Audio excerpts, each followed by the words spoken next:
पश्चिम बंगाल में कल विधानसभा के दूसरे चरण के चुनाव के लिए वोट डाले जाएंगे, जिसमें नंदीग्राम समेत 30 सीटों पर वोटिंग होगी।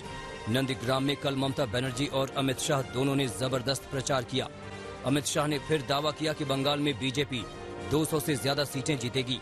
वहीं ममता ने भी बीजेपी को चुनाव में हराने का दम भरा।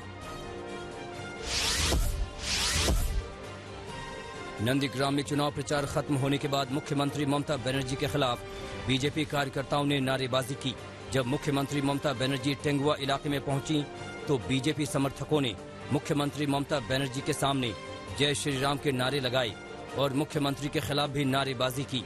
इससे पहले नंदीग्राम के ही बलरामपुर इलाके में सीएम के काफिले के सामने बीजेपी समर्थकों ने जय श्री राम के नारे लगाए थे। पश्चिम बंगाल की मुख्यमंत्री ममता बनर्जी ने एक बार फिर बीजेपी पर करारा हमला किया है। ममता बनर्जी ने आरोप लगाया कि बीजेपी के लोग टीएमसी कार्यकर्ताओं को धमका रहे हैं। इससे पहले ममता बनर्जी ने कहा था कि बीजेपी बाहरी गुंडे लेकर आ रही है और वो टीएमसी कार्यकर्ताओं को डरा रहे हैं। ममता बनर्जी ने कहा कि बीजेपी लाख कोशिश कर ले मगर वो डरने वाली नहीं है। उन्होंने कहा कि बंगाल की जनता बीजेपी के इरादे को अच्छी तरह भांप गई है। ममता बनर्जी के आरोपों पर गृह मंत्री अमित शाह ने पलटवार किया है। अमित शाह ने अपने रोड शो के दौरान कहा कि अगर ममता बनर्जी को लगता है कि बाहर से गुंडे बुलाए जा रहे हैं तो उनका प्रशासन है, वो कार्रवाई क्यों नहीं कर रही है। अमित शाह ने कहा कि ममता दीदी अनर्गल आरोप लगा रही हैं। उनके ऐसे आरोपों का मतलब साफ है कि दीदी को मालूम चल गया है कि बंगाल की जनता इस बार टीएमसी को बाहर का रास्ता दिखाएगी। पश्चिम बंगाल विधानसभा चुनाव के दूसरे चरण के प्रचार के आखिरी दिन मंगलवार को बीजेपी उम्मीदवार अशोक डिंडा पर हमला हुआ। भारतीय टीम के पूर्व क्रिकेटर अशोक डिंडा पूर्वी मिदनापुर के मैना सीट से बीजेपी के उम्मीदवार हैं। उन्हें इस हमले में पीठ पर चोट लगी है। ऐसा आरोप है कि 50 से ज्यादा टीएमसी समर्थकों ने अशोक डिंडा की गाड़ी को मोइना बाजार के नजदीक घेर लिया था। इस दौरान उनकी गाड़ी पर पथराव किया गया। इस घटना में उनकी गाड़ी के शीशे टूट गए। एनसीपी प्रमुख शरद पवार की तबीयत बिगड़ने के बाद उन्हें मुंबई के ब्रीच कैंडी अस्पताल में भर्ती कराया गया है। बताया जा रहा है कि शरद पवार को पेट में दर्द की शिकायत के बाद अस्पताल में भर्ती कराया गया।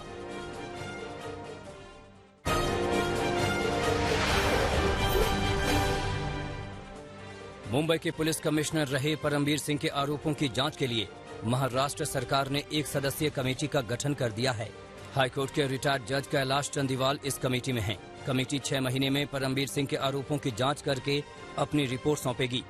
दरअसल परमबीर सिंह ने चिट्ठी लिखकर महाराष्ट्र के गृह मंत्री अनिल देशमुख पर गंभीर आरोप लगाए थे और कहा था कि अनिल देशमुख ने सचिन वाझे को 100 करोड़ की वसूली का टारगेट दिया था।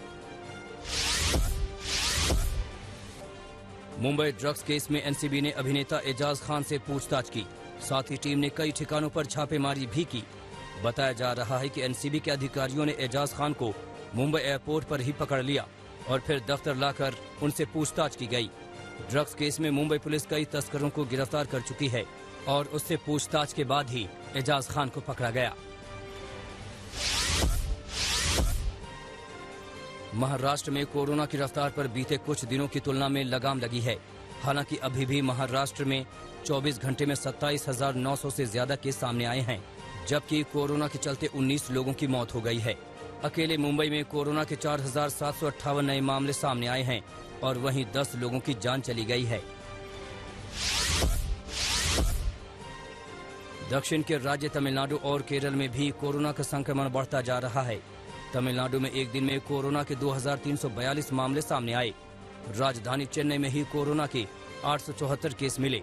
वहीं केरल में कोरोना संक्रमण के 2300 से ज्यादा केस सामने आए और कोरोना से 16 लोगों की जान चली गई।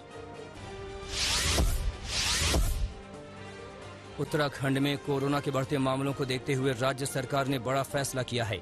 1 अप्रैल से देश के कई राज्यों से उत्तराखंड आने वाले लोगों को कोरोना की RT-PCR नेगेटिव रिपोर्ट दिखानी होगी। ये रिपोर्ट 72 घंटे के भीतर की होनी चाहिए। जिन राज्यों के लोगों को रिपोर्ट दिखाने का निर्देश है उनमें महाराष्ट्र, पंजाब, हरियाणा, दिल्ली, राजस्थान जैसे वो राज्य शामिल हैं जहां कोरोना के केस तेजी से बढ़ रहे हैं। 1 अप्रैल यानी कल से 45 साल से ज्यादा उम्र के सभी लोग कोरोना का टीका लगवा सकेंगे। केंद्रीय स्वास्थ्य मंत्रालय के सचिव राजेश भूषण ने जानकारी दी कि पास के किसी भी वैक्सीनेशन सेंटर पर जाकर दोपहर 3 बजे रजिस्ट्रेशन कराया जा सकता है। इससे पहले कोरोना वॉरियर्स, फ्रंटलाइन वर्कर्स, बुजुर्गों और गंभीर बीमारियों से पीड़ित 45 साल से अधिक उम्र वालों को ही टीका लग रहा था।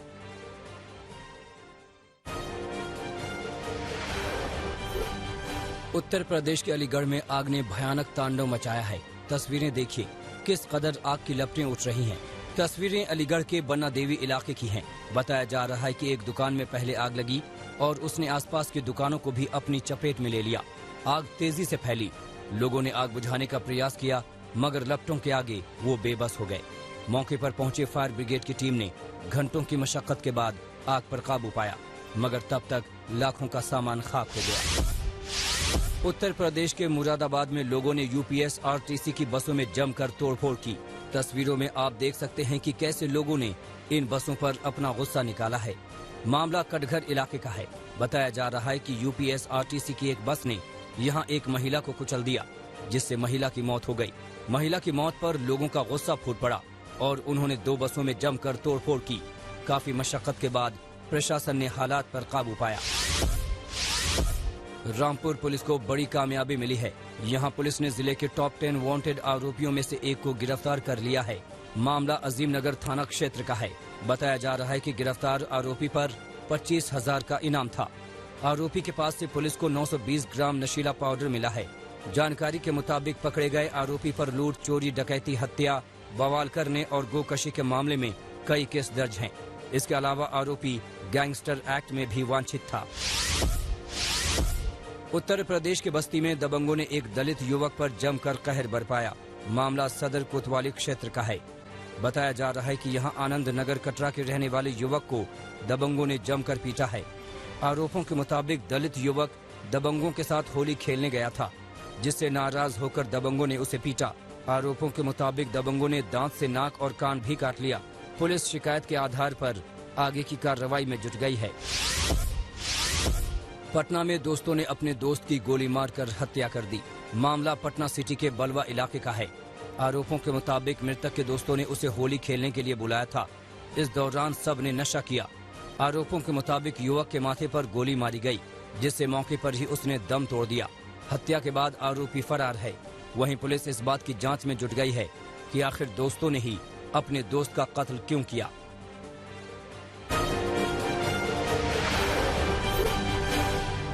उत्तर प्रदेश के मुजफ्फरनगर में 2 पक्षों में हुई खूनी हिंसा में एक शख्स की गोली मारकर हत्या कर दी गई, जबकि 2 लोग गंभीर रूप से घायल हैं।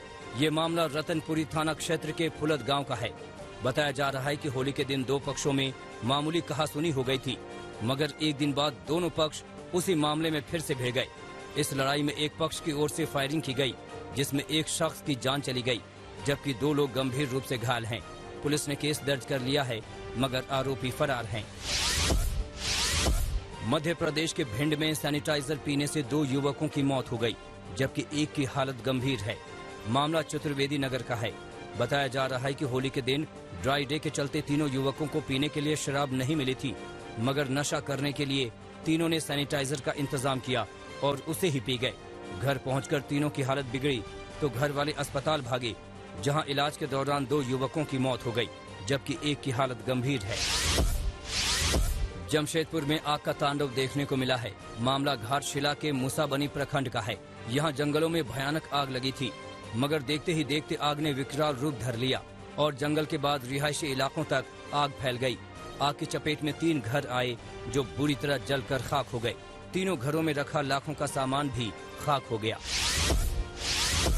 यूपी के मुजफ्फरनगर में सड़क हादसे में 3 पुलिसकर्मियों की मौत हो गई, जबकि 2 पुलिसकर्मियों की हालत नाजुक है। हादसा मंसूरपुर थाना क्षेत्र के शाहपुर रोड पर हुआ।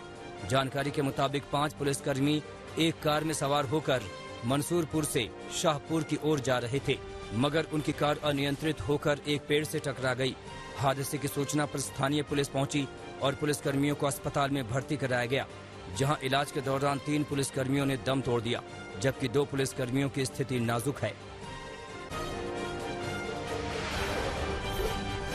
म्यांमार में लोकतंत्र समर्थकों का विरोध प्रदर्शन नहीं थम रहा। सैकड़ों की संख्या में लोगों ने दवई शहर में रैली निकाली। पिछले 2 महीने से चल रहे प्रदर्शन में 500 से अधिक लोगों की मौत हो चुकी है। पुलिस हिरासत में महिला की मौत के बाद मैक्सिको की राजधानी मैक्सिको सिटी में महिलाओं का हल्ला बोल। पीड़ित परिवार को न्याय दिलाने की मांग को लेकर महिलाएं सड़कों पर उतरी। चीन ने हांगकांग की असेंबली में निर्वाचित सीटों की संख्या में कटौती कर दी है। फिलहाल 70 सीटों की असेंबली में 35 सीटों में लोगों द्वारा चुनकर आते हैं। नई व्यवस्था में 90 सीटों में से महज 20 सीटों पर निर्वाचित सदस्य होंगे। अमेरिकी राष्ट्रपति जो बाइडेन और अमेरिका की प्रथम महिला जिल बाइडेन ने वियतनाम लड़ाई में मारे गए लोगों को श्रद्धांजलि दी। वियतनाम वेटरन्स मेमोरियल पहुंचकर राष्ट्रपति ने फूल चढ़ाया। 55 साल से कम उम्र के लोगों को कनाडा में एस्ट्राजेनेका की कोरोना वैक्सीन नहीं लगाई जाएगी। खून के थक्के जमने वाली खबर के बाद कनाडा ने फैसला किया। WHO और कई देश एस्ट्राजेनेका वैक्सीन को सुरक्षित बता चुके हैं। इटली के प्रधानमंत्री मारियो ड्रैगी ने अपनी पत्नी के साथ एस्ट्राजेनेका की कोरोना वैक्सीन लगवाई। इटली ने भी दूसरे देशों की तरह एस्ट्राजेनेका वैक्सीन पर पाबंदी लगाई थी। वैक्सीन सुरक्षित पाए जाने पर प्रतिबंध हटाया गया था। स्पेन में 60 से 65 साल की उम्र के लोगों को एस्ट्राजेनेका वैक्सीन का कोरोना टीका लगना शुरू हो गया। हाल ही में स्पेन ने एस्ट्राजेनेका वैक्सीन से पाबंदी हटाई थी। ब्रिटेन की राजधानी लंदन में कोरोना में मारे गए लोगों को श्रद्धांजलि दी गई। एक सामाजिक संस्था ने अनोखे तरीके से श्रद्धांजलि देने का बीड़ा उठाया। ब्रिटिश पार्लियामेंट के पीछे की दीवार पर 1.5 लाख दिल बनाकर श्रद्धांजलि देने का ऐलान किया। दुनिया में लगातार कोरोना का ग्राफ बढ़ रहा है। 12 करोड़ 83 लाख से अधिक लोग कोरोना से संक्रमित हो चुके हैं। अब तक 28 लाख से ज्यादा लोगों की जान जा चुकी है, तो वहीं 10 करोड़ 35 लाख से ज्यादा लोग ठीक हो चुके हैं। आइसलैंड के रेक्जनेस प्रायद्वीप स्थित ज्वालामुखी बना टूरिज्म का अड्डा। बड़ी संख्या में पिकनिक मनाने और रात बिताने पर्यटक पहुंच रहे हैं। आग उगलते ज्वालामुखी के पास लोग दिन में वॉलीबॉल खेलते और सैर करते दिखे।